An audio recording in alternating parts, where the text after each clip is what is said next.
Reading. Here we go. All right. Good morning. I would like to call to order this meeting of the Fremont County Board of Commissioners and invite you all to rise, please, for an invocation with Joe Garkovich from Mercy Today Ministries, and please stay standing for the Pledge of Allegiance.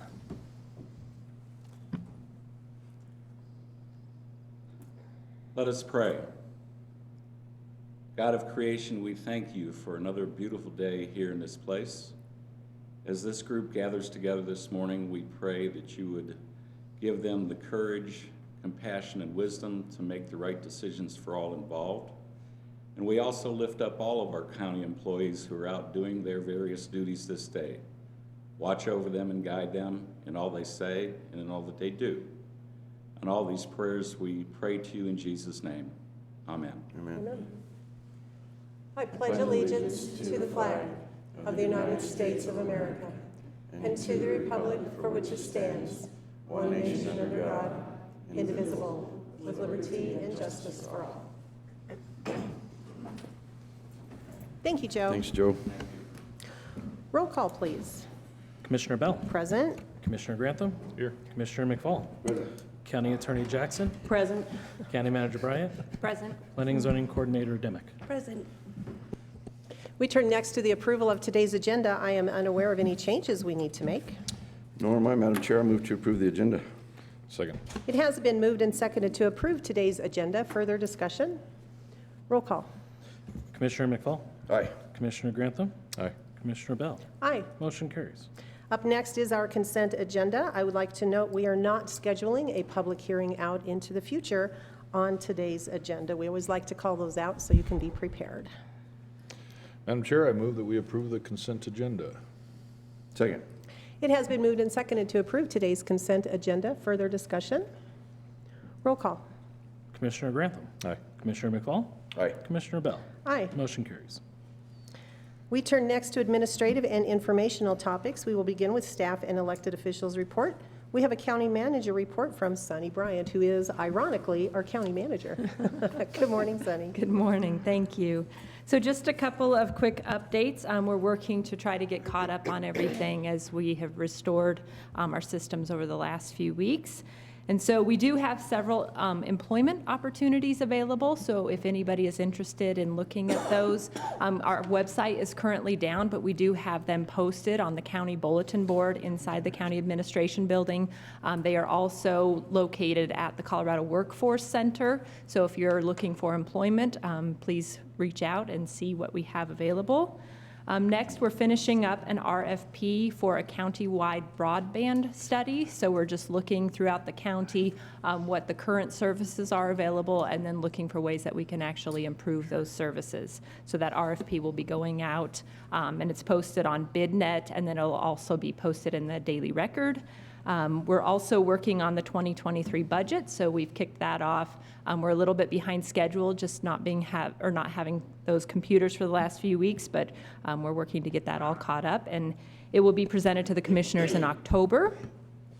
And then last, I just want to take a moment to thank the county IT department for all the work that they've done to restore the county after the ransomware attack that we experienced. The IT team has worked long days through weekends and gone above and beyond to bring the county services back up. The last 6 weeks have been emotional, mentally exhausting, and physically exhausting.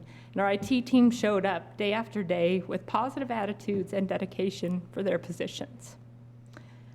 All county services were impacted by the attack. I appreciate the public's support as we worked through this and the patience as services were and continue to be restored. I appreciate county staff who came in on their days off to help us. A lot of people came in to help bring computers in and distribute those back out. I appreciate the thoughts and prayers and words of encouragement we received throughout the process. And I'm thankful that we're in the recovery phase now and look forward to having all services restored. I'm proud of our teams and how they've handled their departments, and just want to say I appreciate all that they do. That's all I have. Thanks. Thank you, Sunny. We have with us our new Fremont County Budget and Finance Officer this morning. Sean Sutton is here with a sales and use tax report. Good morning, Sean. Good morning, all. Morning. Morning. Thanks for your time. I'll be going over the sales and use tax collection reports this morning. Through June, the retail sales to collection totaled $814,247. That was $8,660 more year over year as compared to 2021. Total is $4,234,808, which puts us ahead of our budget for 2022, $459,734. It also puts us ahead of the year-to-year $180,272, so strong year. The auto use tax collections totaled $117,423 in July. Total for that year is $844,933. Again, ahead of our budget, $149,766. But we are a little bit short in relation to 2021. 2021 appeared to me that it was an extremely strong year. So when you're comparing 18, 19, and 20, more in line with those.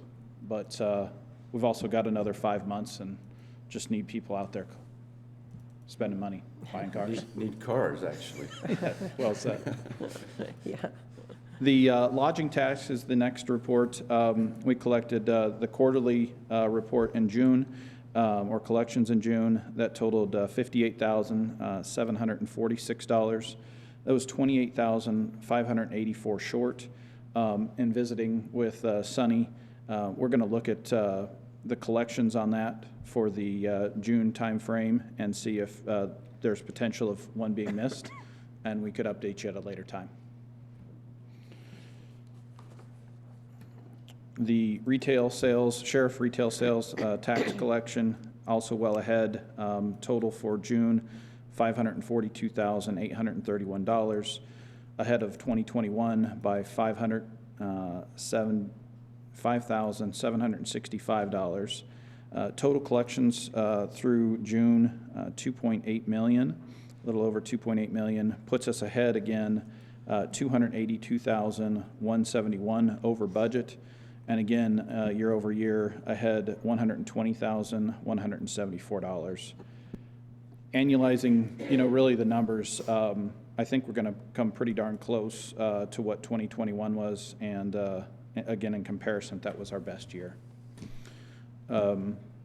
Sheriff auto use tax collection totaled $78,282 in July for a total of $587,685. Again, over budget, $124,155, but again, slightly behind 2021 by $16,982. The other two reports that you guys are used to, Sunny indicated in the last meeting that we'll no longer be reporting on, are the construction use tax and the sheriff construction use tax, as we're no longer collecting those. All right, thank you so much, Sean. Any questions or comments for Sean? Just one comment, and it was back to that auto use tax. I was talking to an owner of a dealership yesterday, and it is lack of cars. They've had one particular car, it's kind of a specialty, but it's been on order over 300 days. So they're also not getting inventory. So once these dadgum computer chips that these things take get caught up, then I think there'll be a difference in that. But until then, who knows? It's interesting. Well said. Yep, agreed. Thank you. All right, Thank thanks you. so much. Turning next to elected officials, we have a few who I believe have a few words to say. So we're going to start this morning with our county clerk, Justin Grantham.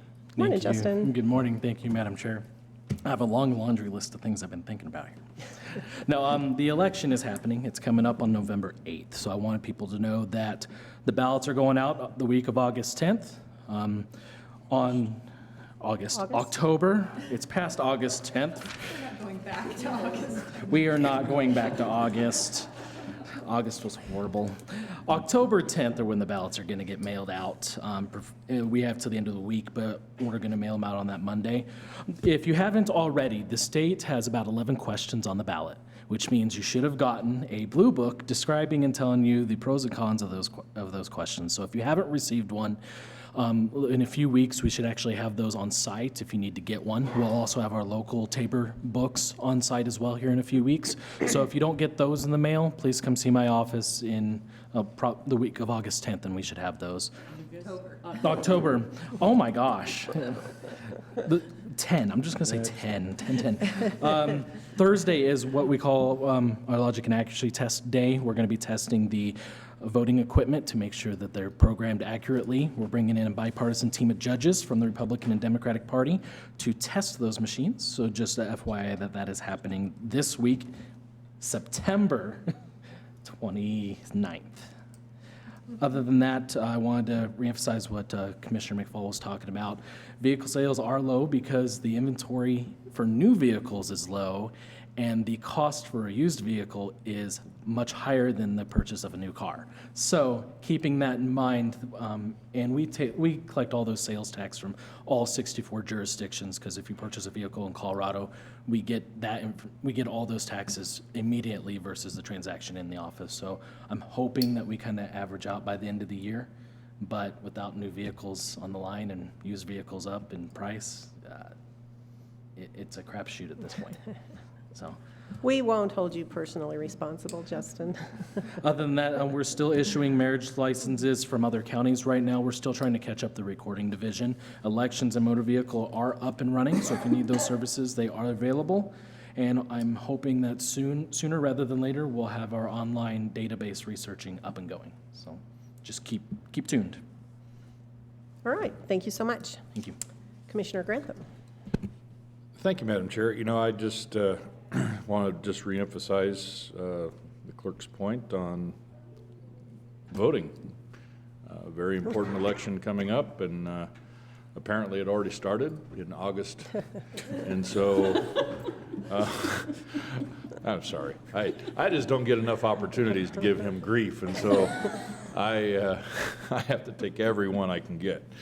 No, when those ballots come out, please get them voted, get them back in. If you don't like all the political mailers coming into your mailbox, you don't like the phone calls, then get your ballot and get it turned in, because your name is marked off a list, trust me.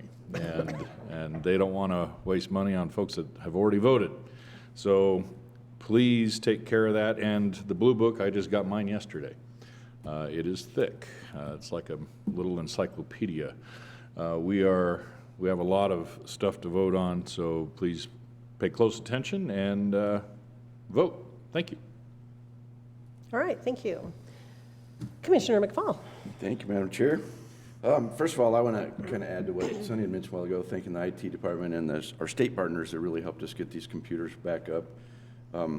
Sitting in meetings and getting updates on this, most of the time they were talking over my head because I am not an IT person, but it's interesting to hear what they had to do and how they've gone about trying to fix this. So I really appreciate everything that everybody has done in that effort. 2 weeks ago, I went to Washington, D.C. to lobby Congress. We receive PILT money, payment in lieu of taxes. We receive about $1.2 million a year on that, and every year we've got to worry about whether the legislature is going to pass that or not.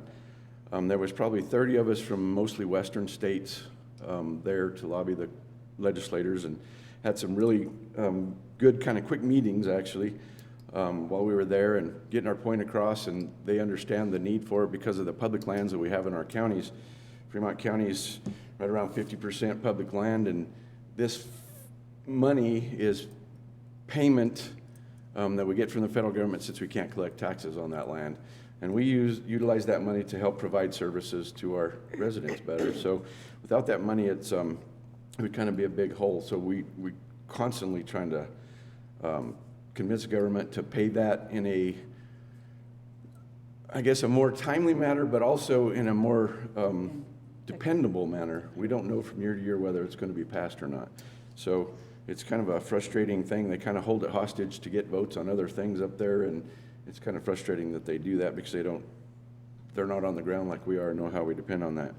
And with that being said, Madam Chair, we are under stage 1 fire restrictions, I knew you couldn't resist. and we have been since before August, unfortunately. But it is getting dry out there again. The moisture's kind of stopped. The fuels in the mountains are really dry, so be very careful and diligent while you're out there, and be careful. Thank you.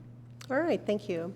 I have a couple of quick things also. First, would just like to mention I've been a little or maybe a lot under the weather the last couple of weeks, and so I just want to say thank you to my fellow commissioners for stepping up. Even though we tend to give each other a really hard time when the chips are down, we're always going to be there for each other. So I just wanted to let you guys know I appreciate you.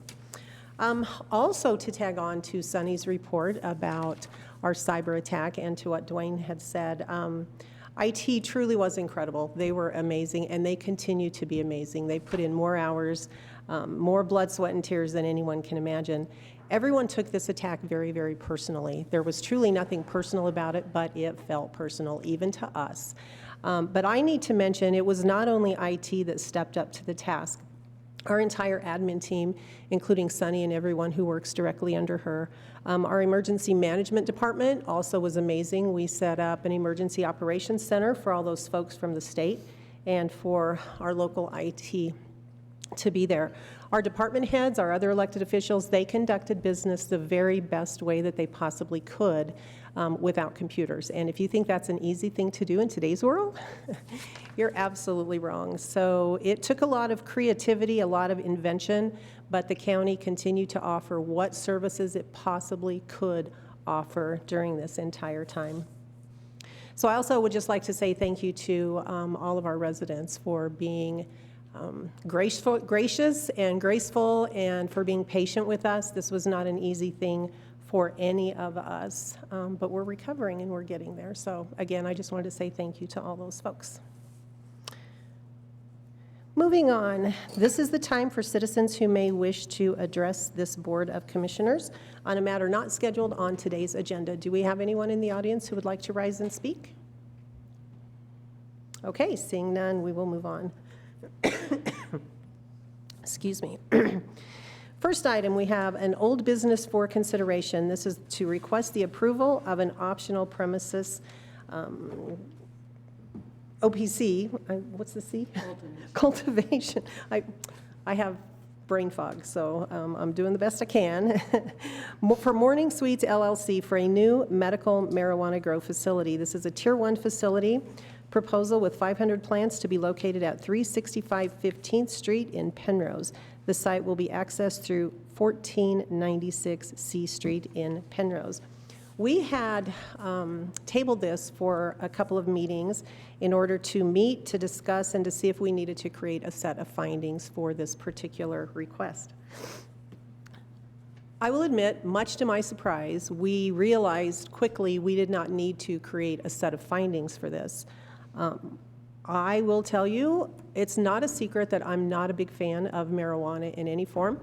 I literally looked for a reason to be able to deny this, and a legal reason does not exist.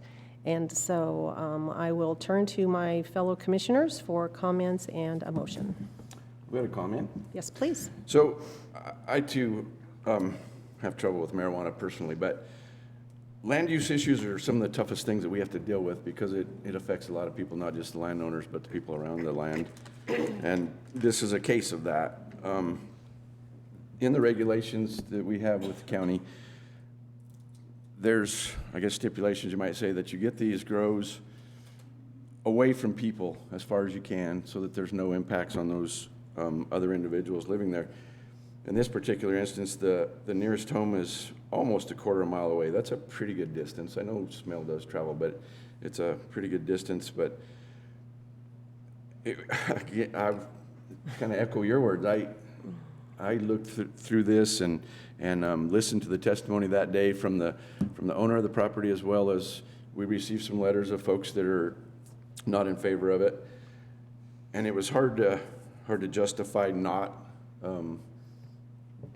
coming up with the answer that I think we've came up with today. So again, it is just a tough decision, and there's a lot of stuff taken into consideration on my own part. The facts that are given to us, the proximities. I've been out to the property. I know exactly what it looks like now. I don't see that there's going to be a lot of there was a comment, I guess, in the public hearing about an eyesore when these things fail, and there are some remnants of that out there in those areas. And I hope that if this one does fail, which I hope it doesn't, because I don't want to see anybody fail, that it doesn't become an eyesore. But this proposal actually is a metal building that there will be no light emitted from it, hopefully no smell emitted from it. So I think it'll be just a shop out there in the middle of nowhere because it is kind of in the middle of nowhere. There's no homes to the east. There's a river to the south. There's nothing really close to this. So I think the elements of getting this out to where it's not going to affect communities and neighborhoods, because I wouldn't want one in mine either, has been met. Thank you. Thank you. Just very briefly, Madam Chair, I share the sentiments behind both of your comments, and so I won't belabor the point and add to them, but I will bring a motion if you are ready for one. I am prepared. Madam Chair, I move for the approval of the OPC 22-001 Morning Suites LLC for the new medical marijuana grow facility.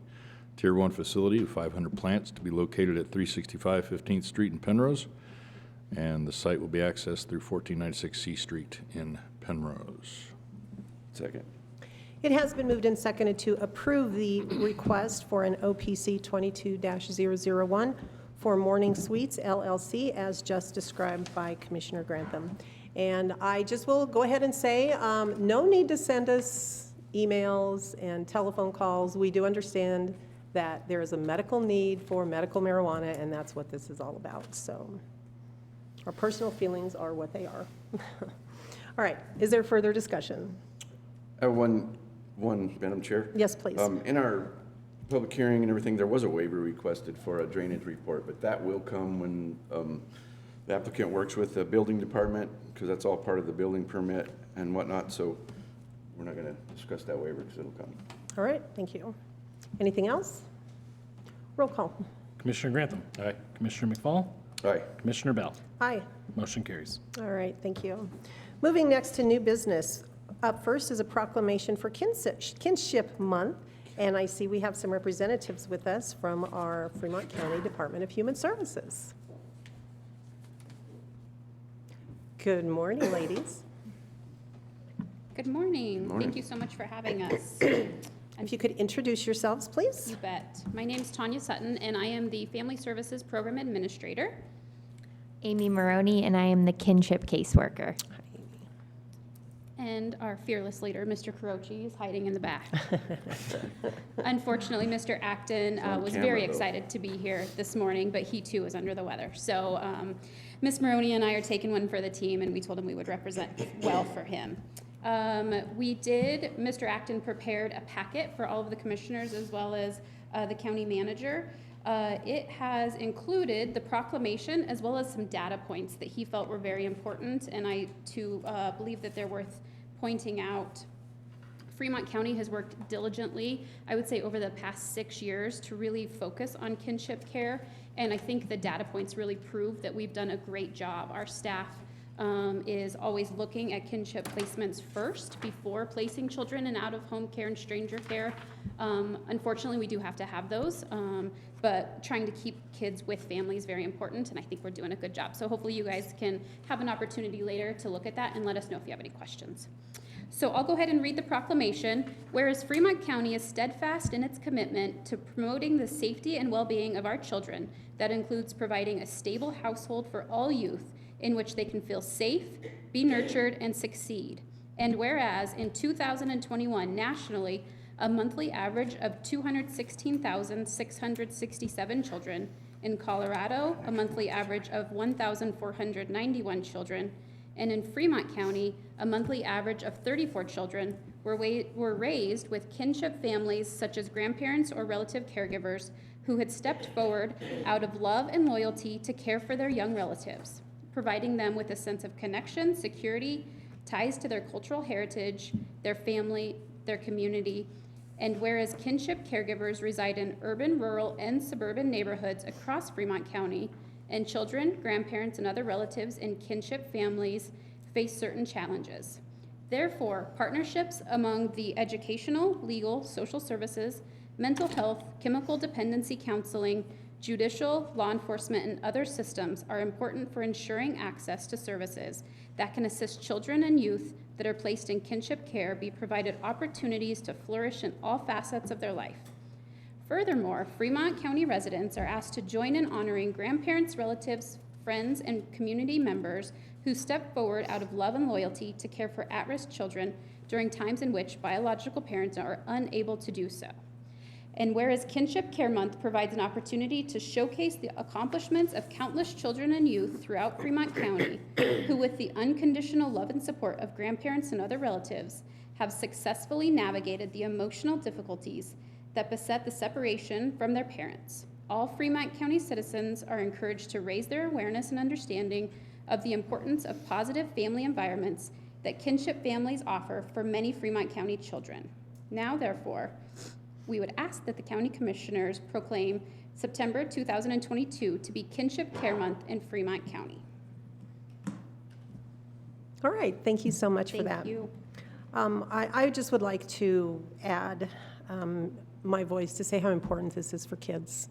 We do have a shortage of foster care families here in Fremont County, and so when we have to place children with foster care, chances are they're going to be going outside of their home community.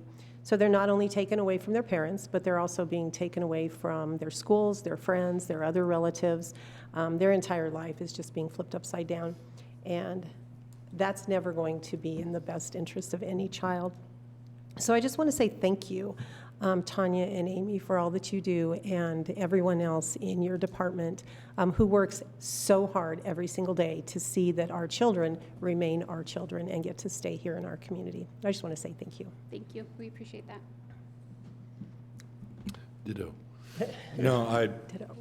this is just another one of the things on the long laundry list of things that we get to brag about when we go and talk to the other counties and the county commissioners and the work you guys do for the kids here in Fremont. So thank you guys. Thank you.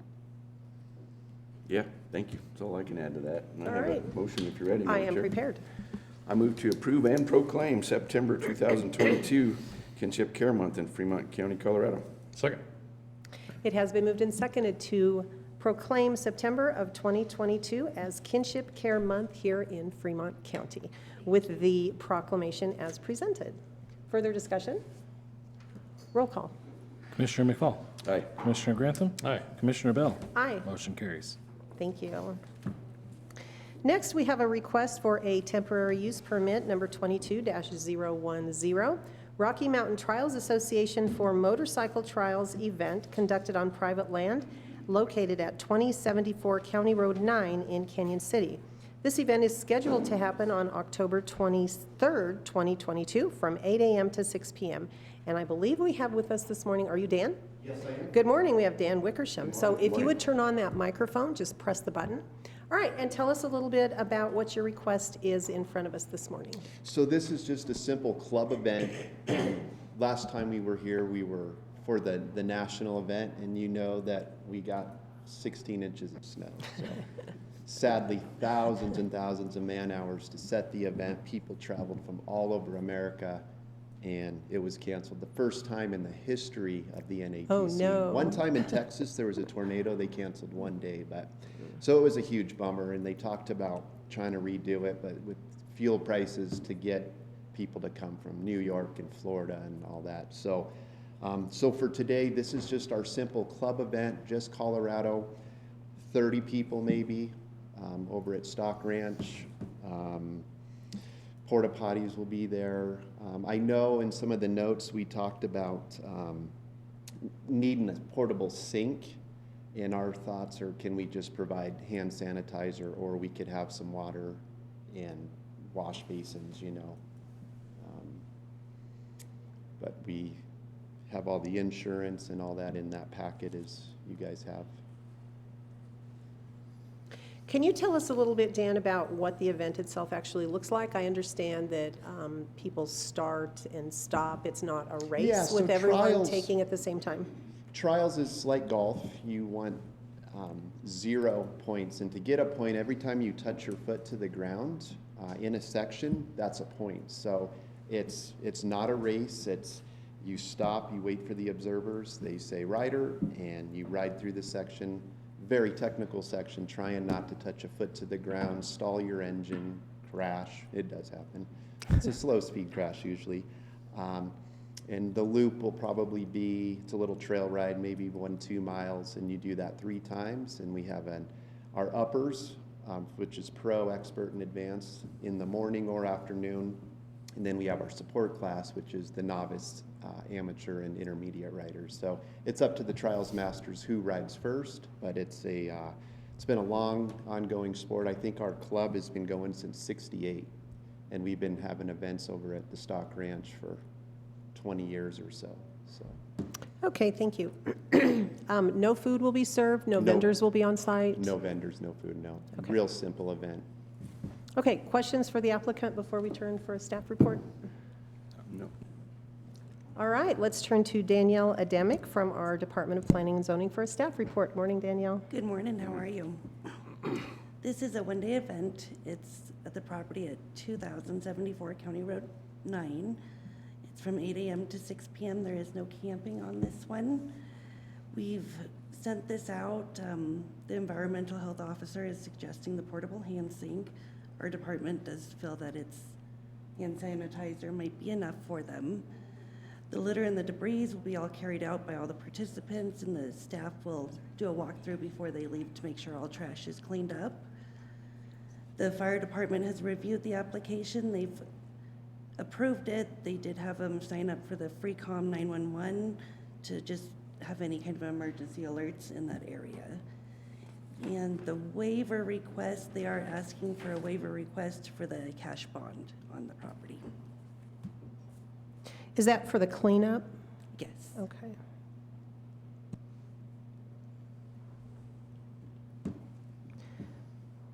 Okay, gentlemen, questions of Danielle or applicant? Just a real quick question, the portable hand sink versus the hand sanitizer, that, what I'm reading on here from the report is that it's suggesting a hand sink, is it not requiring one, so. My It's thought just on, a suggestion. yeah, from We're okay. my thought on All that right. is too, these guys are all self-sustaining. I mean, they bring their own food, they bring Yeah. their own everything. Yeah. They're gonna have their own wash, whatever they do to wash themselves if they do happen to have that crash. Yeah, this Or isn't anything really a else, but, spectator yeah. event like the Nationals would bring Right. in. This is just, Right. you know, Just the competitors maybe your and wife families. will come. and- So we don't have to have the hand washing police out there. Yes, Right. please. I would tend to agree with that, yes. All right, anything else? I would like to say that 16 inches of snow that halted that event, that's probably the only time in the entire year that we had 16 inches of snow. Years. Years, yeah. Well, that's how Yeah. many years, know. yes. And so I'm sorry, but thanks for taking one for the team because I know we needed it desperately. We sure did. Yeah, we did, so. All right, anything else? Nope.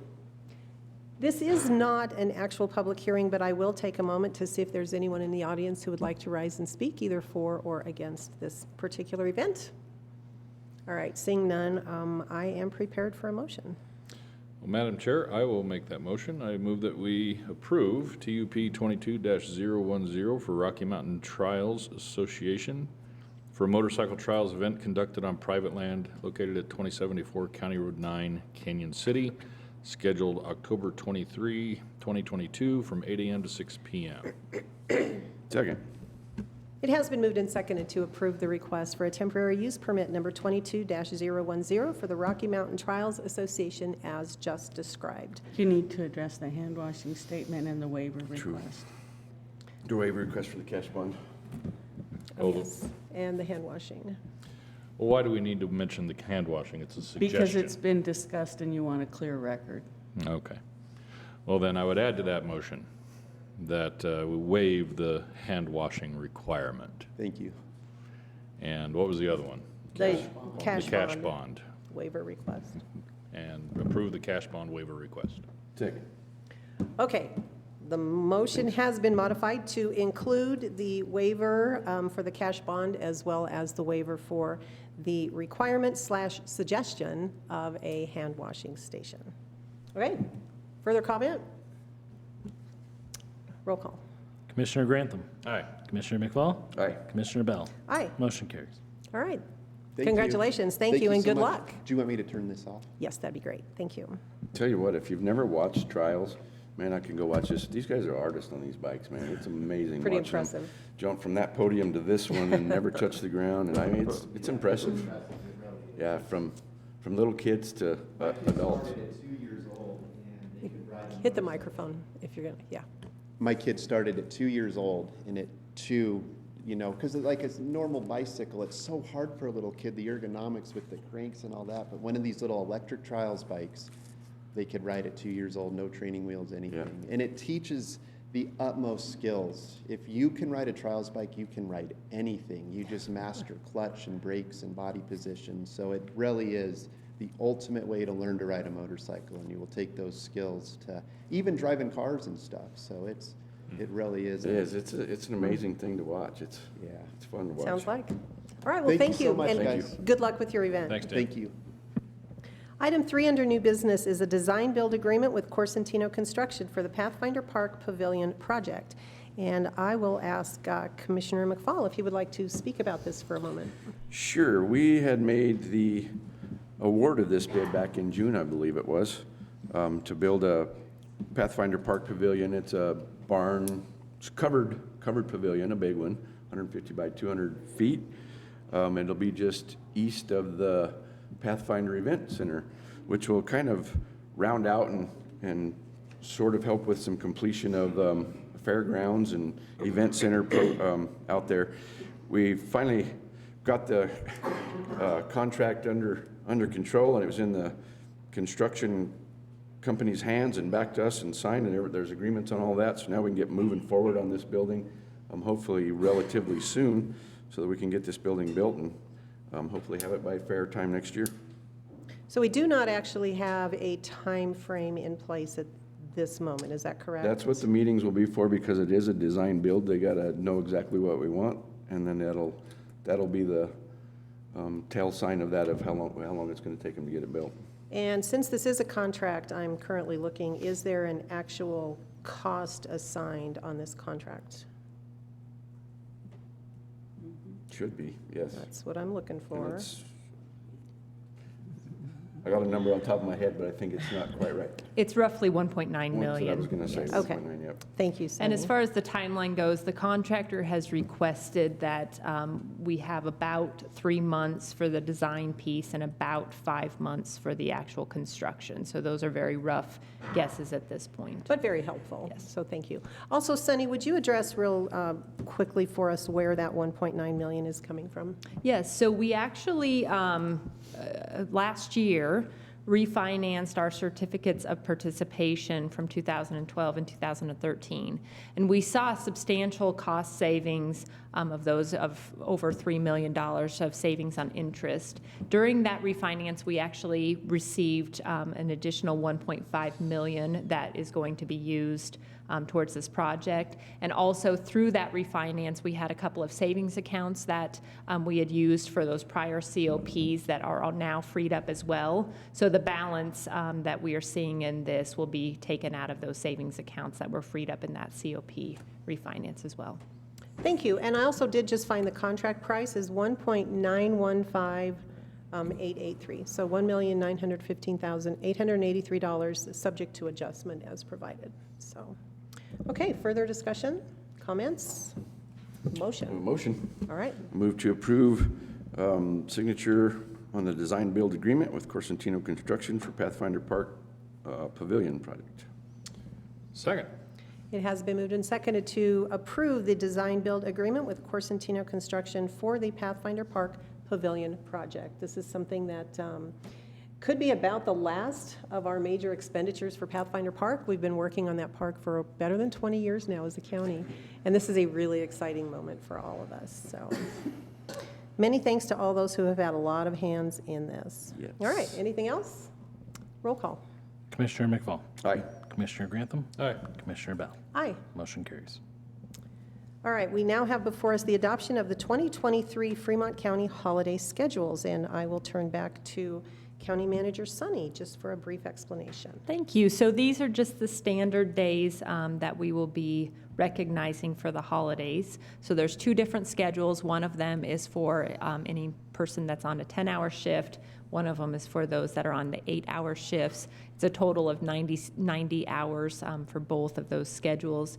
So as soon as this is approved, we will get signs printed and get those at locations just so people can anticipate what days will be closed for the 2023 holidays. All right, thank you, Sunny. Any questions, comments? Prepared to accept a motion? Madam Chair, I move to approve the adoption of the 2023 Fremont County holiday schedules. Second. It has been moved and seconded to approve the adoption of the 2023 Fremont County holiday schedules. Two separate schedules, one for 8-hour workers, one for 10-hour workers. Further discussion? Roll call. Commissioner Grantham. Aye. Commissioner McFall. Aye. Commissioner Bell. Aye. Motion carries. And our final item under new business today is the reappointment of Brian Rupp to the Building Code Board of Appeals for a term that will end on August 1st of 2025. We do have in our packet a letter from Mr. Rupp asking to be reappointed. He says he has enjoyed applying his educational background and work experience, and we believe he's done a great job for us. Madam Chair, I have a motion. Let's do it. I agree with you. Brian is a good asset to our board with his education and background. And I move to reappoint Brian Rupp to the Building Code Board of Appeals for term ending August 21st, 2025. Second. It has been moved and seconded to reappoint Brian Rupp to the Building Code Board of Appeals for a term that will end on August 1st of 2025. Further discussion? Roll call. Commissioner McFall. Aye. Commissioner Grantham. Aye. Commissioner Bell. Aye. Motion carries. All right, thank you. And there being no further business to come before this board, we are adjourned.